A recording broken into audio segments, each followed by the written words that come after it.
Bonjour, bienvenue à tous. Il est 11h01. Si vous êtes d'accord, on va attendre les 1 ou 2 minutes de dernière correction nécessaire à tous ces webinaires. Donc voilà, et ensuite on va pouvoir démarrer tranquillement sur cette thématique de conformité. Voilà.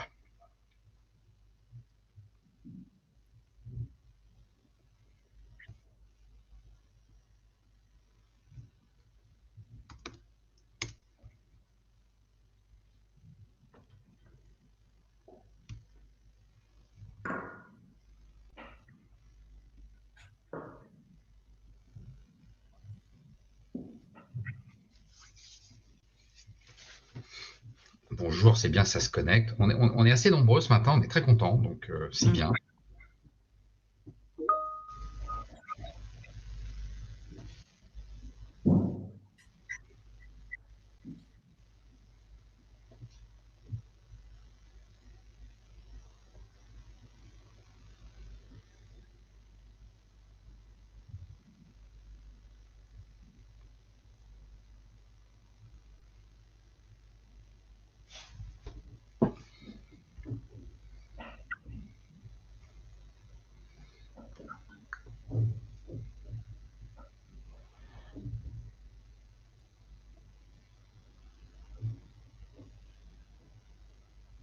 Bon, qu'est-ce que vous en pensez? On y va? On commence? Stéphanie vient de se connecter. Elle va bien, c'est important. Et Mylène nous dit let's go. Eh ben allez, on va y aller. D'accord, Mylène, à vos ordres, on démarre. Alors tout d'abord, bonjour, je suis Pierre Crozet, je suis président de la plateforme de courtage. Premièrement et en préambule, je tiens vraiment à tous vous remercier car vous êtes de plus en plus nombreux à participer à nos webinaires et cela nous fait extrêmement plaisir et je pense qu'on atteint une certaine maturité, même si elle est un peu jeune, et on pense que les sujets qu'on vous propose sont intéressants parce que vous êtes de plus nombreux à vous connecter. Mais si vous le permettez, et puis juste avant de commencer, très rapidement, je voudrais vous présenter la plateforme du courtage pour ceux qui ne nous connaissent pas, pour ensuite laisser la parole à Corinne et à Anne-Julie. Alors, la plateforme, je le rappelle, c'est ni un syndicat, ni une association professionnelle d'autorégulation. C'est vraiment un réseau d'échanges entre pairs. C'est comme ça qu'on a voulu la plateforme. Donc, ce sont des courtiers de proximité et qui connaissent les contraintes d'un métier qui les amène et nous amène, parce que je suis moi-même un courtier de proximité, à être des professionnels de l'assurance, des commerciaux, des DRH, des juristes, des comptables. Et donc, la plateforme qui a été lancée officiellement en 2022 lors des Journées du courtage à Marseille, on est une association indépendante. Aujourd'hui, on compte 500 utilisateurs et adhérents sur toute la France. Et ça, merci, parce que ça nous fait extrêmement chaud au cœur. On est sur toute la France. Et vraiment, l'idée, c'est d'accompagner les courtiers dans leur quotidien. Et pour cela, on s'appuie sur Bubbling, qui est un écosystème de services à destination donc des courtiers et des membres de la plateforme. Donc Corinne Montel, qui est business developer de Bubbling, va nous présenter juste après cette rapide introduction. Donc en résumé, l'association, elle a vraiment pour vocation d'accompagner les courtiers dans 3 dimensions de nos activités. C'est la gestion, le développement commercial et la conformité réglementaire. Alors aussi sur cet aspect, je veux dire, pour bien préparer les fêtes, on a voulu vous faire un petit cadeau en abordant pour notre dernier thème de l'année les procédures de la réclamation. Alors là, tout de suite à froid, vous dites, ouais, c'est quand même pas vraiment un cadeau, les réclamations avant les fêtes.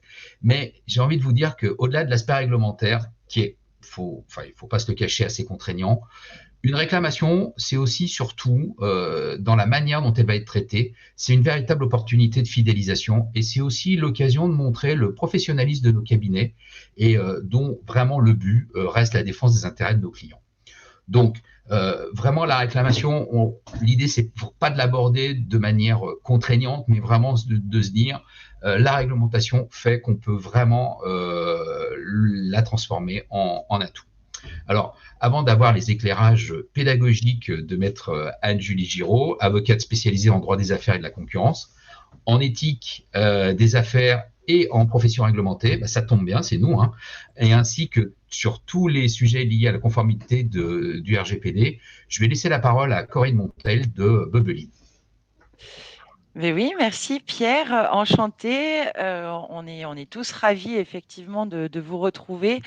On a pour habitude, grâce à la plateforme du courtage et avec Bubblein, de réaliser des conférences que l'on va systématiser encore plus l'année prochaine, puisque tous les mois, on l'espère, on vous proposera des conférences dédiées au monde du courtage et à l'intermédiation. Alors, ce seront des conférences qui seront sur des thématiques plutôt diverses. On aura des rencontres juridiques, on aura également des rencontres dédiées au business et au développement de business pour les courtiers, puisque vous êtes ou nous sommes plutôt dans un marché qui est ultra concurrentiel et notamment dans lequel le digital est de plus en plus présent. Et c'est d'ailleurs pour la raison pour laquelle Bubblein, comme le disait Pierre précédemment, est l'un des outils, ou en tout cas est l'outil que les courtiers aujourd'hui utilisent pour développer leur business. Alors très brièvement, parce que c'est pas tout à fait l'objet de notre échange aujourd'hui. En deux mots, Bubblein, c'est un logiciel dans lequel vous allez retrouver aussi bien une partie CRM qu'une marketplace et notamment une aide à la mise en conformité et le suivi, par exemple, du traitement des réclamations. Vous aurez mes coordonnées en fin de session. Donc surtout, n'hésitez pas à nous contacter, n'hésitez pas à contacter Pierre également pour avoir des informations, notamment autour de la plateforme du courtage. Nous serons absolument ravis de répondre à toutes vos questions. Anne-Julie, c'est à vous. Oui, je vais prendre la main. Donc, bonjour à tous. Merci Pierre et Corinne pour cette introduction. Donc, je m'appelle Anne-Julie Giraud. Je suis avocate inscrite au barreau de Paris et je suis ravie d'être avec vous ce matin afin d'évoquer ensemble cette recommandation, cette dernière recommandation de la CPR sur le traitement des réclamations. C'est effectivement une période importante, cette fin d'année, ce mois de décembre, pour vous assurer que vous avez bien intégré toutes les nouvelles attentes de votre autorité de tutelle. Et vu le temps imparti, nous allons voir les grandes lignes, mais comme l'a dit Corinne, n'hésitez pas après à me recontacter, vous aurez nos coordonnées à la fin du webinaire, si vous souhaitez approfondir tel ou tel point, ou si vous souhaitez un accompagnement dans la mise en conformité de vos structures. Donc, au niveau de mon activité, j'interviens effectivement en conformité. J'aide toute entreprise, tout secteur confondu, à être conforme aux règles relatives au RGPD. Donc, il s'agit, comme vous le savez, du règlement relatif à la protection des données personnelles, car cela est aussi applicable à votre activité. Et j'accompagne mes clients dans le domaine de la distribution en assurance afin d'être conforme à toutes les attentes de la réglementation française et européenne. Et mon objectif étant toujours d'apporter une solution opérationnelle à mes clients. Et c'est ce qu'on va voir aujourd'hui. L'idée, c'est de voir vraiment quelles sont les actions à mettre en place si ce n'est pas encore fait afin de respecter les dernières attentes de la CPR. Donc, effectivement, nouvelle recommandation du 9 mai 2022 qui entre en application au 31/12 de ce mois-ci. Donc, les nouvelles règles vont être applicables dès le début de janvier 2023. Et qu'est-ce que nous allons voir à ce sujet ? J'allais dire, on va reprendre ce que dit la CPR, ce qu'elle dit depuis au moins 2016, la première recommandation à ce sujet, qui a été amplifiée en 2019. Et vous verrez qu'au-delà du contexte, la définition de la réclamation a été élargie. Nous verrons après les recommandations sur l'organisation, sur l'information, sur le suivi, le contrôle et la traçabilité des manquements que vous allez voir. Et surtout, ce qui est important, c'est voir au niveau de votre entreprise quels sont les points pour vraiment être en conformité rapidement, ou en tout cas voir là où il y aurait peut-être quelques manquements à vite combler courant le premier trimestre 2023. Donc, au niveau du contexte, déjà et rapidement, qu'est-ce que l'ACPR? Donc, l'ACPR, c'est l'autorité, votre autorité de tutelle, l'autorité de contrôle prudentiel et de résolution, qui a plusieurs prérogatives, plusieurs pouvoirs. L'idée n'étant pas aujourd'hui de vous mettre tous les textes juridiques en la matière, mais en tout état de cause, par le Code monétaire et financier, l'autorité de contrôle prudentiel et de résolution veille à la préservation de la stabilité du système financier et à la protection des clients. Donc, ces missions de protection de la clientèle sont parfaitement définies par les textes. L'ACPR les reprend elle-même sur son site internet. 3 missions principales liées donc, à la protection de la clientèle. Elle veille aux pratiques de marché, elle veille aux produits d'assurance notamment.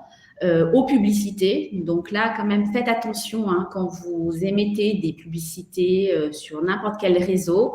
L'ACPR veille aux bonnes pratiques, comme elle le précise à chaque fois.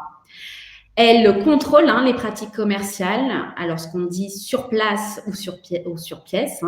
Sur pièce, ça veut dire que l'ACPR sollicite des intermédiaires, notamment la communication de documents, que cela soit des dossiers clients, que cela soit des procédures. Et donc, à distance, elle procède à un contrôle de cette structure où elle effectue un contrôle sur place au sein de la société, ce qui n'est jamais une mince affaire. Et la CPR aussi oriente par ses actions de publication et notamment de recommandation. C'est ce que nous allons voir aujourd'hui. Donc, le premier point, le contexte. Le contexte, elle indique clairement, la CPR, dès la première ligne de sa recommandation, elle indique clairement que le traitement des réclamations est un enjeu de protection de la clientèle. Donc là, ça a son importance. Nous en sommes donc à la deuxième recommandation de la CPR sur ce thème-là, même si la première recommandation de 2016 a été amplifiée en 2019. Et comme l'a dit Pierre tout à l'heure, il faut vraiment prendre en considération et bien traiter vos procédures de traitement de la clientèle. D'une part, parce que cela vous permet de fidéliser vos clients. Un client satisfait est un client que vous gardez, même souvent lorsqu'il y a une problématique ou quand il émet une réclamation. Et au-delà de ça, en cas de contrôle, un des premiers points que la CPR va solliciter auprès de vos services, c'est votre procédure de traitement des réclamations. Et j'allais dire, au-delà du simple papier, du simple document, procédure, elle va voir vraiment comment vous traitez en interne les réclamations des clients et autres, puisqu'on va voir que la définition de la personne qui peut émettre une réclamation a été élargie. Alors, certains points ne changent pas. Donc, j'allais dire, tout ce qui était en application depuis 2016-2019 reste bien sûr toujours d'actualité, mais les demandes et les attentes de la CPR ont été amplifiées.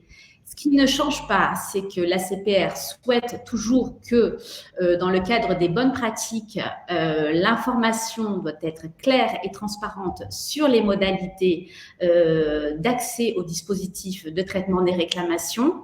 Dès le contexte, par contre, elle ajoute cette notion de médiateur, de médiation. Il va falloir qu'à chaque fois, vous communiquiez auprès des réclamants, des personnes qui formulent une réclamation, les coordonnées, en tout cas, comment accéder au médiateur. Le traitement des réclamations doit être toujours efficace, égal et harmonisé. Et vous devez mettre en place des actions correctives à partir des dysfonctionnements que vous allez identifier.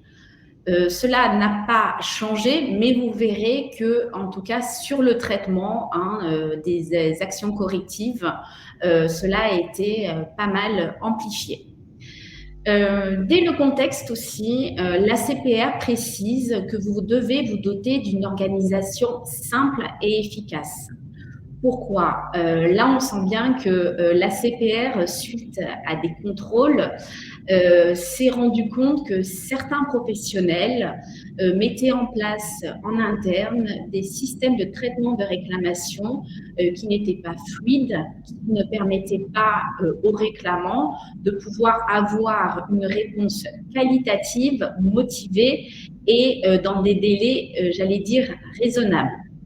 On verra cette notion de délai qui a quand même si les délais semblent être les mêmes, ont été quand même changés. On verra sous quel aspect, puisque là, vous voyez déjà que dès le contexte, la CPR précise que vous devez, en tant que professionnel, répondre à cette réclamation le plus rapidement possible et en tout état de cause dans un délai qui n'excède pas 2 mois. On va voir cette notion de délai puisque là, par la formulation de cette phrase, la CPR ne sollicite plus que le professionnel s'engage dans un délai de réponse de 2 mois, mais qu'elle fasse une sorte de graduation. Nous allons voir. Au niveau de la définition de la réclamation, là aussi, grande nouveauté de cette recommandation. Il s'agit toujours de l'expression d'un mécontentement envers un professionnel. La nouveauté, c'est quel que soit l'interlocuteur ou le service, avec cette notion de prise en compte dans la recommandation de délégataire ou mandataire du professionnel, et quel que soit le canal d'expression écrit ou oral. Donc, vous voyez bien, la grande nouveauté, c'est que si vous avez un réseau de délégataires ou de mandataires, vous devez, vous, en tant que professionnel, intégrer aussi dans vos procédures la réclamation formulée auprès d'eux, voir qui traite comment, sous quel délai, et que tout cela soit simple et efficace encore une fois. Et la nouveauté aussi, c'est quel que soit le canal d'expression, écrit ou oral. Donc là, vous voyez la grande nouveauté, c'est qu'il faut maintenant, dès la fin du mois, prendre en considération les réclamations qui seront formulées à l'oral. Nous allons voir dans les procédures comment traiter celle-ci. La définition de la réclamation. Alors, là, c'est la nouvelle terminologie, si je puis dire, du réclamant. C'est-à-dire qu'au niveau du réclamant, maintenant, on ne prend plus en considération simplement les réclamations formulées par la clientèle. Vous voyez que la réclamation, la CPR indique qu'elle peut émaner par toute personne, y compris en l'absence de relations contractualisées avec le professionnel. Donc, ça peut être un client, un bénéficiaire, un ancien client, un prospect. Je vois qu'il y a une question pour les réclamations formulées auprès des apporteurs d'affaires. Là aussi, c'est toujours une question qui est souvent posée, c'est comment faire quand vous avez un apporteur d'affaires auprès de qui vous avez, donc là on parle de réclamant maintenant, qui formule une réclamation. J'allais dire, déjà, il faut voir quelles sont les relations contractuelles, quelles sont les obligations fixées par convention avec cet apporteur d'affaires. Est-ce que celui-ci est soumis au même titre que vous à la réglementation applicable en la matière de réclamation, c'est-à-dire que vous devez mettre à jour vos conventions d'apporteurs d'affaires pour intégrer ces nouvelles notions et ces nouvelles règles dans le traitement des réclamations. S'il ne s'agit pas d'une personne du monde de l'assurance ou de l'intermédiation, en tout état de cause, vous devez vous assurer que la réclamation qui serait faite auprès de cet apporteur d'affaires vous soit rapidement remontée pour que vous puissiez, vous, respecter vos obligations en la matière. Voilà pour la définition de la réclamation. Ce qui a été aussi intéressant dans cette recommandation, car vous avez dû le voir en pratique, c'est que ce n'est pas simple chaque fois de pouvoir, au cas d'espèce, s'assurer qu'il s'agit d'une réclamation ou pas d'une réclamation. Donc là, la CPR, en son annexe, nous a donné des exemples concrets sur ce qu'est une réclamation et ce que n'est pas une réclamation. Donc, vous voyez qu'elle a donné des exemples. Anne-Julie, excuse-moi de te couper. Nicolas nous pose une question également concernant la notion de déclarant, Oui. Et notamment sur les ayants droit, puisque effectivement, c'est un des changements que tu as évoqué tout à l'heure, un des changements prioritaires, c'est que la réclamation aujourd'hui n'est pas uniquement dans la dimension contractuelle, Client, oui. Et client, on est aussi le prospect peut être un réclamant, d'après ce que tu nous expliquais précédemment. Et du coup, qui peut être l'ayant droit? L'ayant droit en domaine de l'assurance, c'est la personne qui bénéficie du contrat sans être l'assuré lui-même. Donc, concrètement, ça peut être le conjoint, ça peut être l'enfant, ça peut être le bénéficiaire. C'est vrai que souvent, j'ai été saisie de clients qui m'indiquaient, voilà, sur tel contrat, j'ai une personne qui n'est pas l'assurée, mais qui me formule une réclamation. Est-ce que je dois y répondre ou pas? Maintenant, la CPR a été claire à ce sujet, puisqu'elle a bien agrandi sa notion de la personne qui peut réclamer. Donc maintenant, vous voyez qu'effectivement, vous devez intégrer dans vos procédures l'ayant droit, le bénéficiaire, le prospect, donc toutes ces personnes qui sont susceptibles de formuler une réclamation auprès de votre structure. Voilà. Alors, donc comme je vous le disais, la CPR a procédé à une liste d'exemples qui n'est pas exhaustive, bien entendu.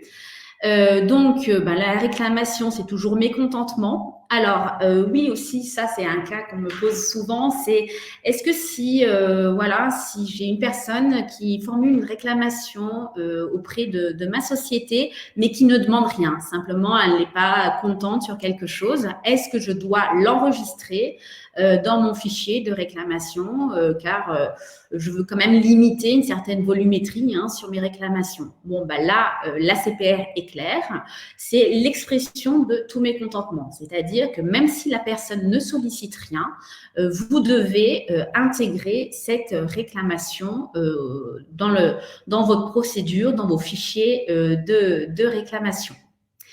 Donc, juste à titre d'exemple, vous voyez qu'elle indique bien qu'une réclamation, c'est le mécontentement, même sur la qualité de l'accueil, sur la teneur d'un discours commercial.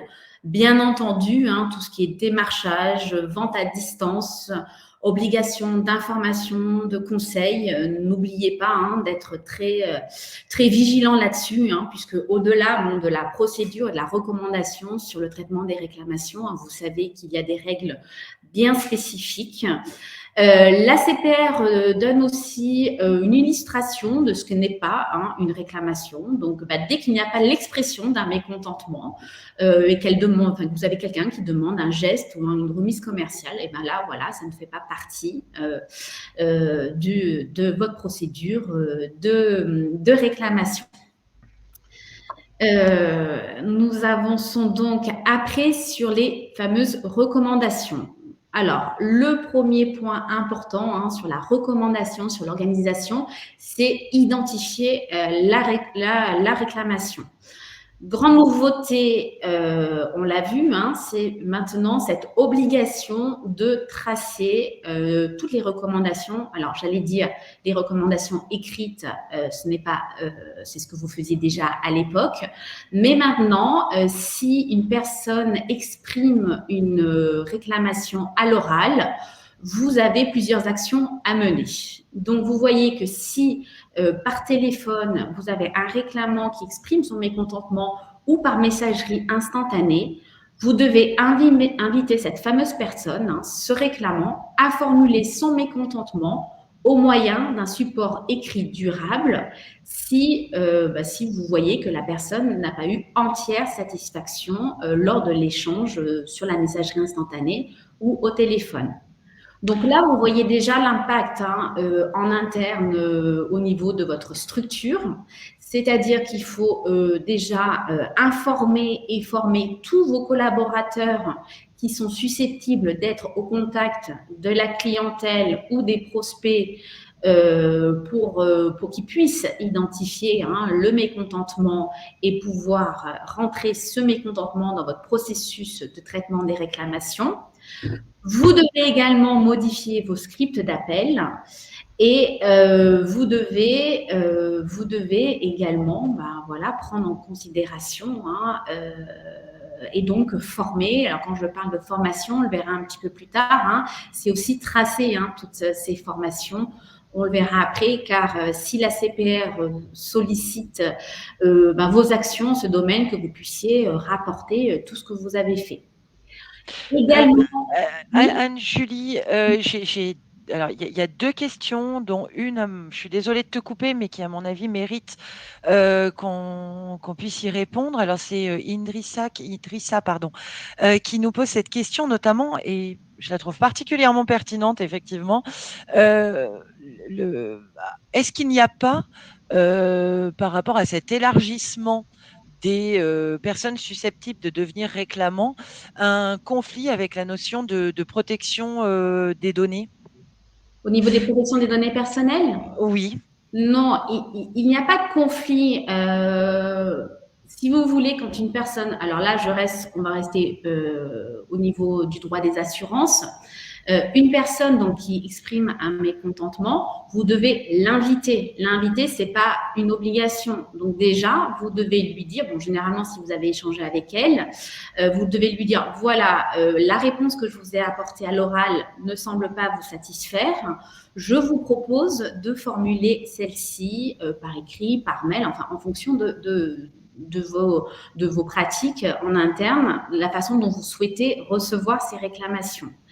Et cela n'empêche pas que, de toute façon, dès que, j'allais dire, une donnée personnelle, donc c'est nom, prénom, enfin identité de la personne au sens large, quoi qu'il arrive, vous devez aussi respecter les règles du RGPD, c'est-à-dire que la personne qui va formuler sa question ou sa réclamation par moyen écrit, vous devez d'une façon ou d'une autre protéger ces données-là. Donc non, ce n'est pas incompatible, c'est simplement, j'allais dire, deux grands domaines de droit qu'il faut respecter en tant que professionnel.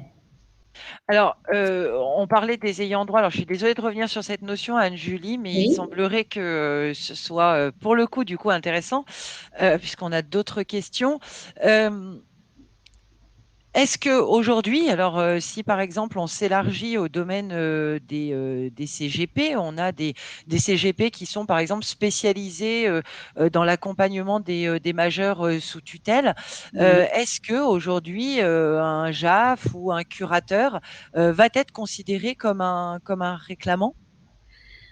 Alors, si une personne a été désignée en tant que curateur d'une personne ou tuteur d'une personne, c'est qu'il a donc les pouvoirs avec un certain niveau de représenter cette personne.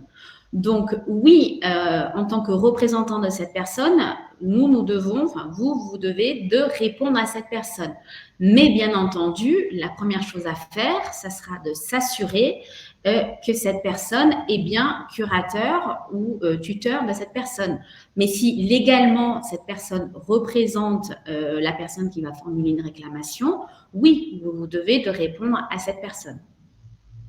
Donc, en fait, la notion d'ayant droit est une notion, on reprend la notion juridique dans l'absolu. C'est-à-dire que mon voisin ne peut pas faire une réclamation à ma place. Exactement. Alors, c'est pas la même chose un curateur et un tuteur qu'un ayant droit parce qu'il y a, donc voilà, le curateur et le tuteur va représenter la personne. Donc, l'assuré, l'ayant droit, c'est encore une fois, c'est une personne tierce. Hein, ça peut être l'enfant, le bénéficiaire, le conjoint qui aura des droits sur ce contrat entre guillemets. Donc voilà. Mais effectivement, la notion est extrêmement élargie. Et pourquoi la CPR a fait cette précision, hein, puisqu'au fait, elle a reçu des réclamations de personnes qui avaient, entre guillemets, si je puis me permettre l'expression, des droits hein, sur des contrats ou des interrogations là-dessus.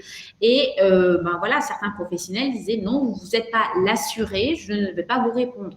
Donc, vous voyez cette notion de réclamant élargi, effectivement, c'est clairement précisé que maintenant, si la personne justifie d'une façon ou d'une autre la raison pour laquelle elle a le droit à avoir l'accès ou elle a le droit de réclamer sur tel ou tel point, oui, il faut la prendre en considération.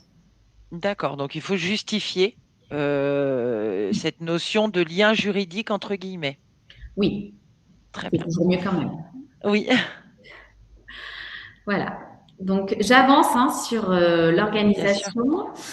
L'organisation, voilà, au niveau de vos procédures, il faut vraiment que vous ayez en interne une organisation claire et objective et éviter les multitudes de circuits de traitement des réclamations qui va entraîner, j'allais dire, un mécontentement encore plus important du réclamant qui ne va pas comprendre qui va gérer sa réclamation, qui va aller de service en service. L'idée étant vraiment de mettre en place en interne quelque chose qui ressemble à votre structure. Donc, pensez à voir, si ce n'est pas encore fait, la mise à jour hein, de vos procédures de traitement des réclamations. Bien entendu, c'était déjà le cas, mais faites de nouveau un point sur, j'allais dire, les différents degrés de réclamation avec en face des différents niveaux de traitement de réclamation. Et la nouveauté, c'est au niveau des délais, avec différents délais de traitement de réclamation. Je m'explique. Une réclamation simple, j'allais dire quelqu'un qui exprime un mécontentement parce qu'il n'a pas reçu, j'allais dire, une attestation. Cette réclamation qui est simple va pouvoir peut-être être traitée par votre niveau 1 de réclamation et il va peut-être falloir indiquer dans vos procédures que ce genre de réclamation simple va être traité dans un délai inférieur aux 2 mois, peut-être 15 jours, 3 semaines. Donc, c'est vraiment vous, en fonction de votre façon de travailler, en fonction des produits que vous commercialisez, de voir quel délai vous pouvez mettre en face de quel niveau de traitement par rapport aux réclamations. Bien entendu, il est toujours nécessaire d'enregistrer les réclamations écrites, d'avoir un fichier de suivi de traitement de réclamations, prévoir, puisque bien sûr, il faut faire attention aux délégataires, aux mandataires, les principes de responsabilité. Donc, j'allais dire, reprenez quand même toutes vos conventions avec vos délégataires, vos mandataires. Et j'allais dire également, jetez un œil quand même, voire plus, analysez les conventions que vous avez également avec vos assureurs et courtiers grossistes pour vous assurer que toutes ces nouveautés sont bien prises en considération. La CPR insiste sur le fait aussi de produire des réponses argumentées. Là, on sent bien qu'après certains contrôles où les réclamants n'ont pas dû être satisfaits d'une réponse sans argumentation derrière.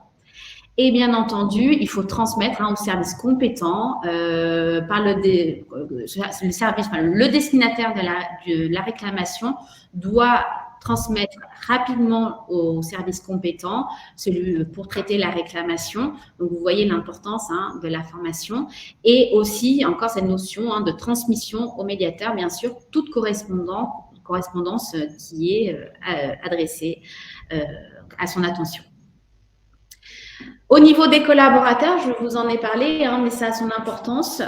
Bien entendu, hein, il faut leur communiquer les nouvelles procédures, hein, parce que c'est eux qui sont les premiers à être en contact avec les réclamants, au sens large du terme, comme on vient de le dire. Donc, il faut vraiment les former à l'identification des réclamations et au dispositif de traitement des réclamations. Donc, ils doivent avoir des compétences adaptées. Et également, et là c'est la nouveauté, bon, c'était déjà le cas, mais maintenant l'ACPR l'écrit clairement, ils doivent être en possession de supports d'aide à l'identification et à l'orientation des réclamations. Donc, qui dit élément écrit et en tout cas support pour vos collaborateurs, cela veut dire aussi que l'ACPR est susceptible de solliciter ces supports pour vérifier comment vous traitez les réclamations en interne. Alors, il y a une question de Nicolas qui demande s'il y a une obligation de formation sur le traitement des réclamations. J'allais vous dire oui, il y a une obligation de formation. Elle n'est pas formulée, il n'y a pas un texte qui vous dit voilà, vous avez l'obligation de former vos collaborateurs. Mais quand l'autorité de contrôle attend des collaborateurs qu'ils arrivent à identifier ce qu'est une réclamation, qui est d'une simple demande d'information, qu'ils soient assez réactifs, on va le voir maintenant sur les délais, pour pouvoir communiquer au bon service la réclamation et que tout ça puisse être fluide, clair. Bien sûr qu'il faut former vos collaborateurs. Alors, bien sûr, je vous invite à proposer à vos collaborateurs des formations qui correspondent à votre façon de travailler, vraiment une formation adaptée à vos procédures et surtout tracer ces formations, c'est-à-dire avec des feuilles de présence, des supports pour pouvoir, en cas de demande ultérieure de la CPR, pour pouvoir justifier la formation de l'ensemble des collaborateurs. Et il s'agit encore une fois des collaborateurs qui sont en contact des clients et des réclamants et des prospects. Pas simplement former les personnes qui vont traiter les réclamations. Anne-Julie, donc ces formations peuvent rentrer et doivent rentrer évidemment dans le cadre des formations DDA. Oui. Des 15 heures. Et je suppose que, comme tu le soulignais, elles sont également indispensables dans le cadre de la montée en compétences des collaborateurs au sein du cabinet de courtage, de toute façon. Exactement. On ne peut pas avoir un circuit fluide de traitement des réclamations si on n'a pas des personnes qui sont formées et cette formation mise à jour régulièrement. Donc oui, puis ça aussi, ça permet effectivement aussi que vos collaborateurs montent en compétences. Et encore une fois, ça permet aussi de traiter les demandes des prospects et des clients et conserver votre portefeuille client. Anne-Julie, avant que tu reprennes, Wael nous pose une question. Est-ce qu'il y a un délai légal pour la mise en place de ces nouvelles mesures ou bien elles sont mises en place tout de suite à partir du 1er janvier ? Alors, comme le fait chaque fois la CPR, elle donne des dates, j'allais dire, de mise en application de ce qu'elle appelle les nouvelles bonnes pratiques. Donc, j'allais dire, au 1er janvier, vous êtes susceptible d'avoir des demandes de la CPR sur ce qu'elle estime, elle, comme bonne pratique par rapport à cette recommandation. Donc, je ne peux que vous inviter de vous assurer d'être en conformité d'ici la fin du mois. Mais en tout état de cause, ça va dépendre de votre niveau de conformité, mais faites-le au plus vite. Car voilà, généralement, quand la CPR sort une nouvelle recommandation, cela donne l'objet de nouveaux contrôles et j'allais dire, c'est souvent les dernières recommandations qu'elle voit comment les professionnels aussi les mettent en application. Et en cas de non-respect et de cette procédure ou du traitement, des délais de traitement des réclamations, Oui. quelles sont les sanctions du coup ? Alors, j'allais dire, les sanctions sont déjà vis-à-vis de votre client, parce qu'au fait, le client ou le réclamant qui a déjà fait une réclamation sur un sujet vous vous êtes engagé, parce que vous lui avez répondu, vous avez accusé réception de cette réclamation, vous vous êtes engagé à respecter des délais que vous ne respectez pas, il ne va pas être content. Donc lui, qu'est-ce qu'il va faire? Il va saisir les autorités et cela, à terme, peut déclencher aussi un contrôle, clairement. Et au niveau de la CPR, j'allais dire, ça va dépendre de ce qu'elle constate. Si c'est vous ne respectez pas la procédure ou c'est un élément isolé ou sur tel ou tel courrier, elle voit que vous avez sur une infime partie de votre tableau de suivi de traitement des réclamations, vous n'avez pas respecté les délais. Elle sera peut-être plus clémente que si c'est l'intégralité de vos réclamations qui ne respectent pas vos engagements. Donc, j'allais dire, ça peut être une lettre de suite avec de demande de mise en conformité sous un certain délai. Et puis, si une procédure disciplinaire est engagée, ça peut être une sanction, un avertissement ou autre, assorti après bien sûr, une sanction pécuniaire également. Donc voilà, ça va dépendre, j'allais dire, de ce que la CPR va voir ou va constater lors de son contrôle. D'accord, merci. Voilà. Un point important sur votre organisation, c'est les délais. Donc, encore une fois, si vous n'avez pas la possibilité de traiter rapidement la réclamation, vous devez dans un premier temps accuser réception de cette réclamation avant de procéder à sa réponse. Là, un point important que je n'ai pas vu même dans toutes les revues juridiques spécialisées qui sont sorties après la sortie de cette recommandation au mois de mai, c'est le point de départ de ces fameux délais de 10 jours ou de 2 mois pour répondre à la réclamation. Vous voyez que quand vous devez accuser réception de la réclamation, vous devez en accuser dans un délai maximal de 10 jours ouvrables. Et la grande nouveauté de cette recommandation, c'est à compter de son envoi. C'est-à-dire qu'encore une fois, la CPR se place côté consommateur et estime maintenant qu'il appartient aux professionnels de respecter 10 jours à compter de l'envoi et non plus de la réception de cette réclamation. À titre d'exemple, si le réclamant formule sa réclamation par l'envoi d'un courrier recommandé avec accusé de réception, un recommandé, mais en gros entre 1 et 3 jours pour être reçu par une entreprise. Donc, vous voyez qu'entre la date d'envoi et la date de réception auprès de vos services, il peut s'écouler déjà un délai de 3 jours. Et vous avez l'obligation de prendre en considération, non pas le moment auquel vous avez pris connaissance de cette réclamation, mais le moment de l'envoi de cette fameuse réclamation. Donc, faites attention de bien former vos collaborateurs, de bien modifier en interne vos process, car là, les délais sont quand même extrêmement raccourcis. Donc, oui, Corinne. Oui, pardon, excuse-moi, je faisais un lien notamment, alors par rapport à l'utilisation des logiciels comme Bubbeline, mais je me disais demain, le courtier est dans son agence, il y a un réclamant qui se rend dans l'agence pour procéder à sa réclamation. Ça veut dire que dès lors que le courtier aura eu cette information, on n'est même pas obligé d'avoir une lettre recommandée. On est à l'oral, c'est ce que tu précisais tout à l'heure. Puisque c'est l'une des grandes nouveautés. Donc, en fait, le délai va partir dès lors que le courtier est informé finalement de cette réclamation. Alors, pas vraiment, Corinne, parce que si tu dis que c'est dès qu'il est informé, cela veut dire que, par exemple, si par exemple le réclamant formule sa réclamation par mail, ça sera dès qu'il va ouvrir ses mails. Non, d'accord.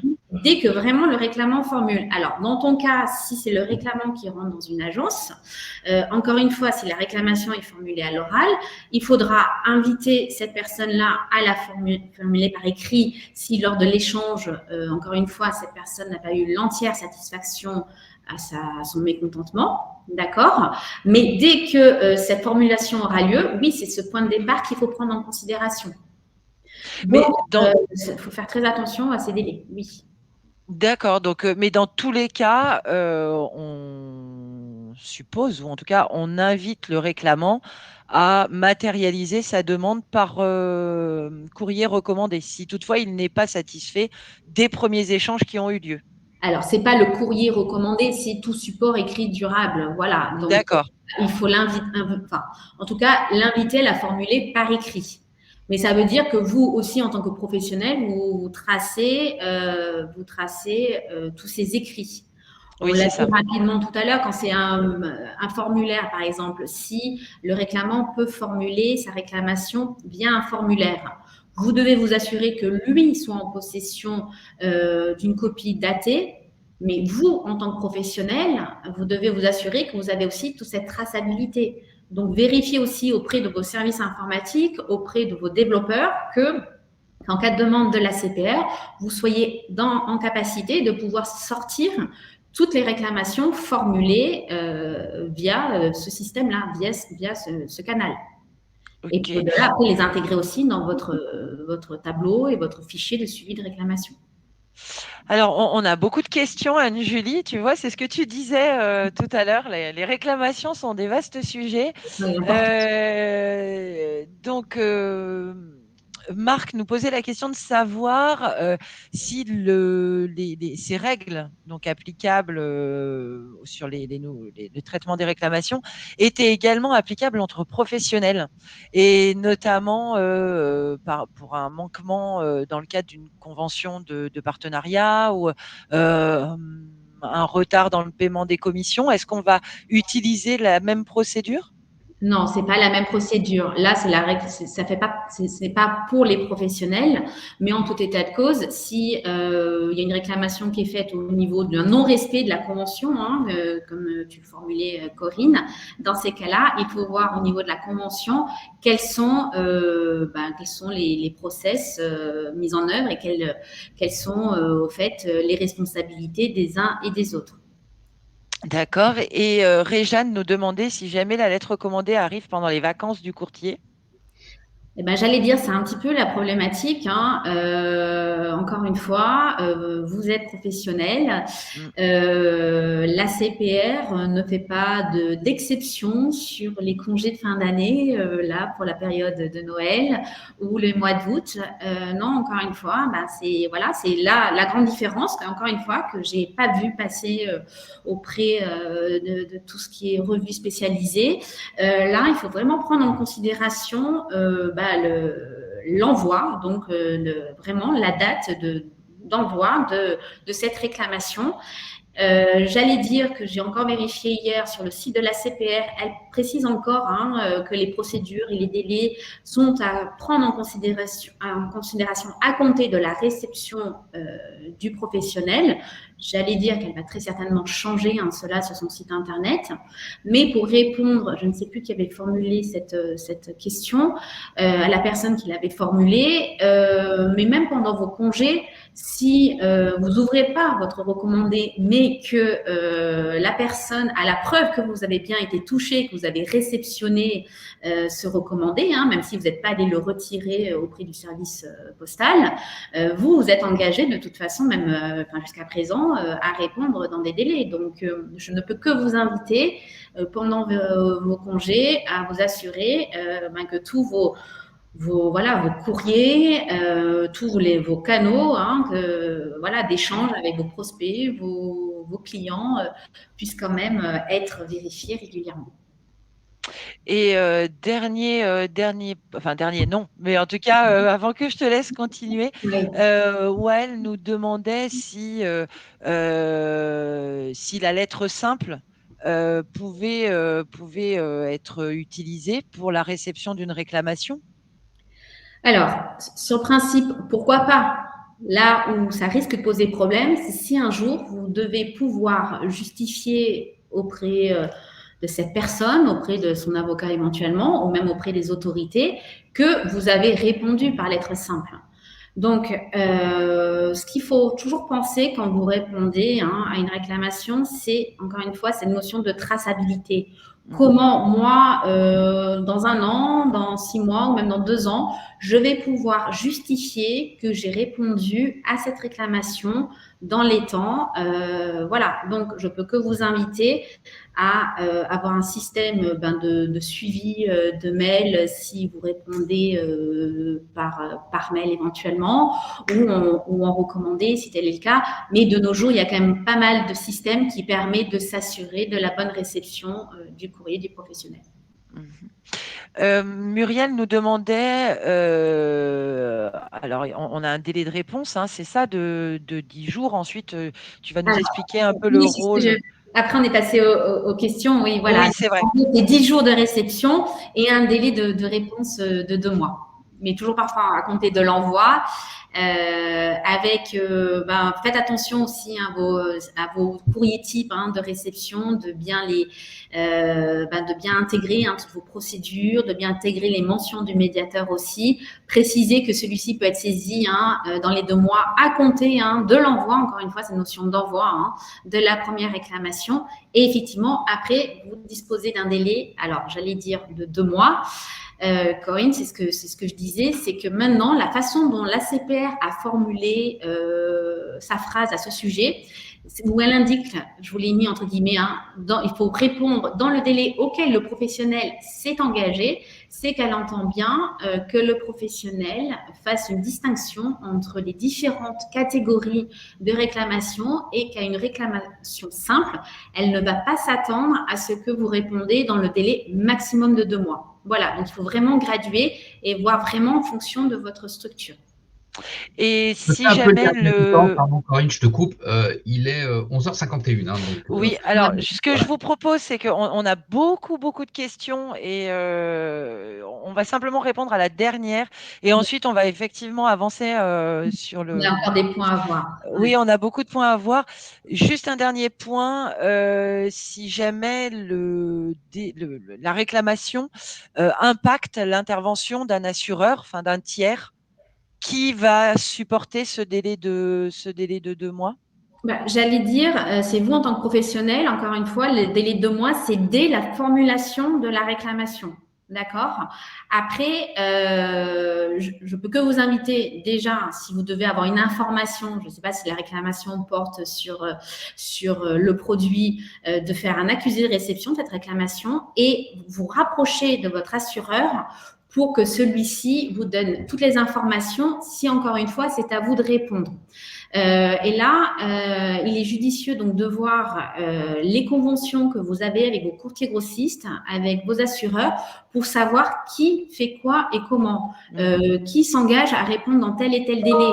Donc, j'allais dire, pour la CPR, son problème n'est pas de savoir qui va répondre, c'est surtout s'assurer que le réclamant aura sa réponse dans le délai de 2 mois.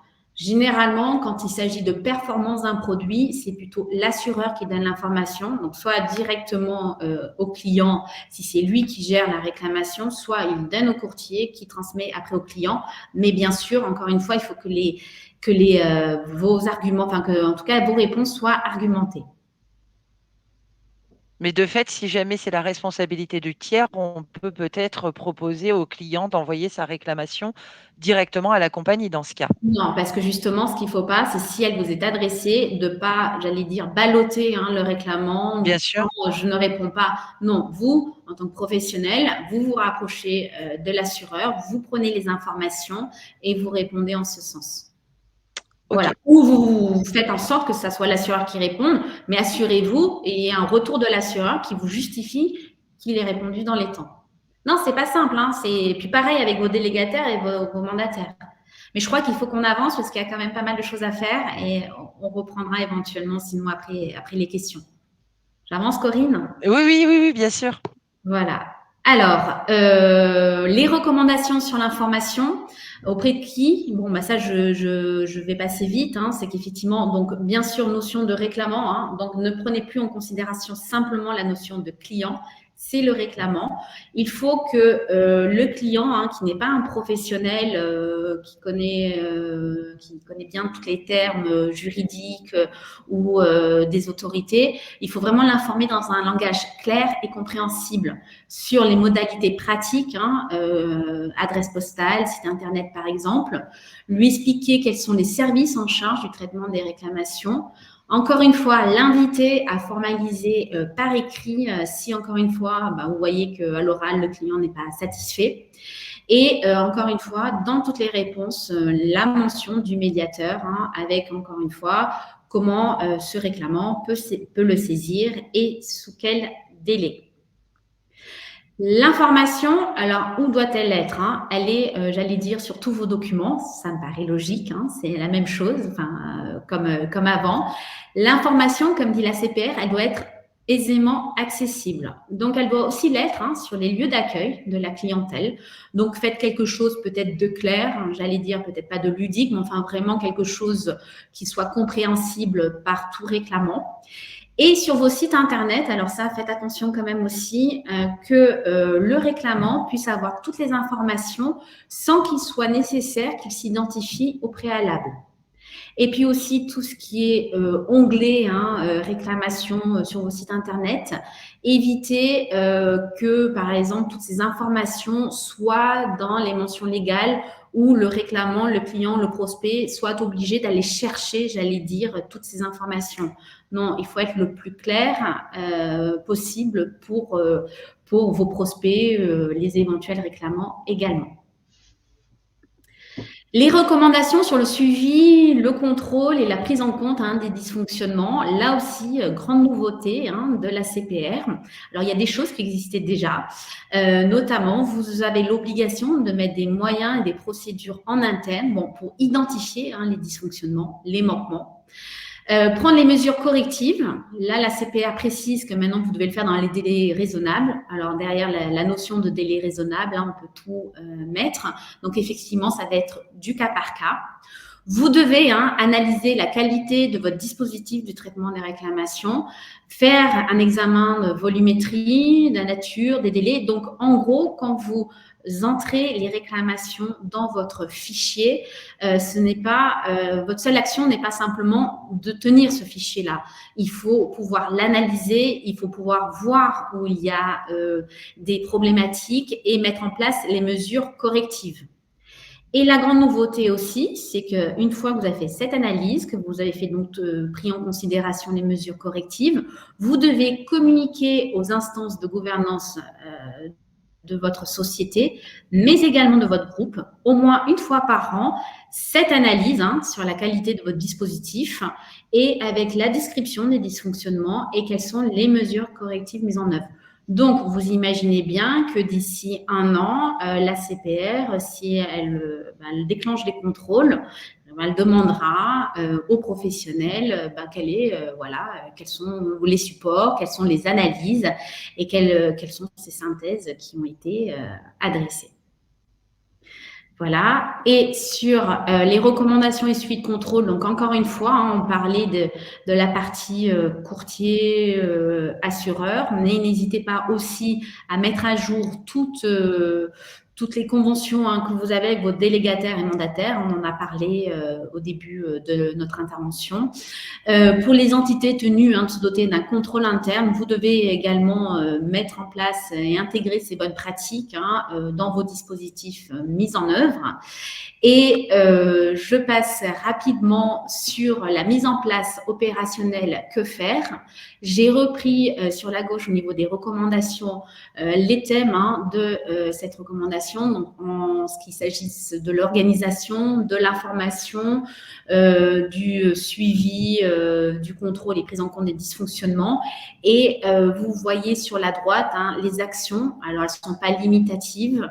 Sur certains points, cela engendre beaucoup de changements, mais vous devez, encore une fois, vous assurer que la réclamation orale est bien intégrée dans vos procédures de traitement des réclamations avec cette notion de réclamant, cette obligation de formalisation informations de vos collaborateurs avec toutes les mises à jour de vos supports, que ce soit vos courriers de réponse, que ce soit vos procédures et la vérification des conventions de toute la chaîne de distribution, j'allais dire, que ce soit auprès de vos assureurs ou que ce soit auprès de vos MIA et délégataires.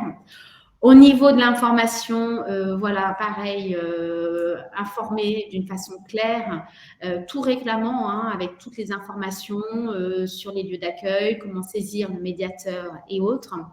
Et au niveau du suivi, contrôle et prise en compte des dysfonctionnements, bien entendu, les identifier, faire des analyses sur ce que vous identifiez, faire des suivis de vos fichiers de traitement des réclamations.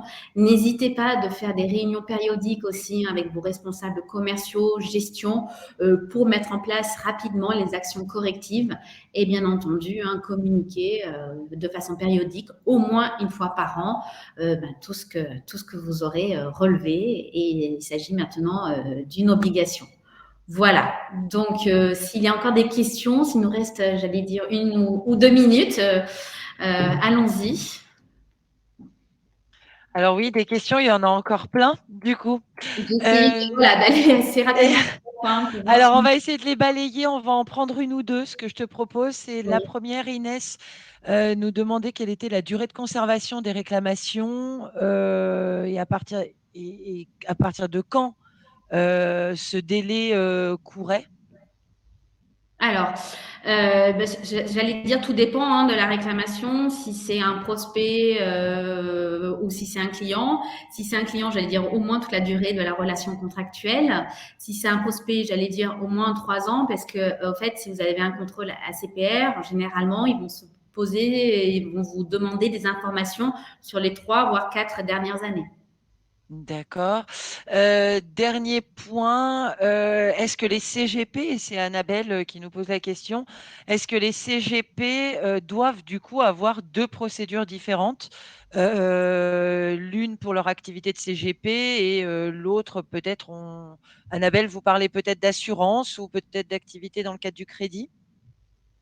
Moi, j'allais dire ce qui serait idéal, mais après, c'est du cas par cas, effectivement, voir quelles sont les activités de ce professionnel. L'idéal serait quand même d'avoir une procédure de traitement des réclamations avec peut-être certaines spécificités, mais généralement, ces professionnels-là sont soumis à la CPR pour tout leur domaine d'activité, au même titre que l'AMF également, pour certaines activités financières. Et donc, il s'agit des bonnes pratiques. L'idéal, encore une fois, c'est pas de multiplier les circuits de traitement des réclamations, d'une part vis-à-vis des réclamants, vis-à-vis des collaborateurs. Donc, après, faire peut-être certaines spécificités en fonction. Eh bien, je crois que… Alors, on en a encore des questions. Ce que je vais vous proposer, c'est… Ce que je vais vous proposer, c'est qu'on va reprendre les questions auxquelles on n'a pas pu répondre. Et puis, comme on l'a déjà fait, on vous adressera les réponses par mail. N'hésitez pas, évidemment, à nous interroger. Anne-Julie, peut-être si tu veux conclure. Non, écoutez, c'est un vaste sujet, le traitement des réclamations. Je pense qu'effectivement, en tout cas, je peux que vous inviter à vraiment prendre en considération cette nouvelle recommandation, car encore une fois, ça vous permet d'une part de conserver vos clients et d'autre part vous assurer du respect de la réglementation, car ça sera encore une fois un des premiers points qui sera demandé par la CPR en cas de contrôle. Voilà, donc moi, bien sûr, je reste à votre disposition s'il y a des questions, s'il y a des points qui méritent certainement d'être amplifiés. En tout cas, merci. Merci Anne-Julie. Pierre, peut-être une petite conclusion avant qu'on mette un terme. À nouveau, je tiens à tous vous remercier pour votre participation et vos nombreuses questions. D'un point de vue pratique, dans l'après-midi, parce que j'ai vu qu'il y avait des questions qui étaient là-dessus, vous allez recevoir un mail avec un lien qui vous permettra de télécharger la présentation d'Anne-Julie ainsi que le replay du webinaire. Donc voilà, vous allez recevoir ce mail cet après-midi. Et puis, je dirais pour conclure, et puis en attendant d'avoir le plaisir de tous vous retrouver l'année prochaine, toutes les équipes s'associent à moi et on tient à vous présenter nos meilleurs vœux vœux pour 2023 et rendez-vous dans nos prochains webinaires. Et encore merci. Eh bien, merci à tous. C'est à mon tour de conclure cette intervention. On se retrouve au mois de janvier. On aura une intervention de la part d'une entreprise spécialement dédiée à la digitalisation des courtiers. Actuellement, Bubblein travaille à l'intégration et au suivi des réclamations directement au sein de notre outil. Et puis, très rapidement, vous pourrez découvrir la manière dont on va aborder tout ça. Donc, en tout cas, je vous remercie tous. Je vous souhaite une excellente fin de journée et je vous dis à très bientôt. Merci beaucoup. Merci, Merci, au revoir. au revoir. Merci, au revoir.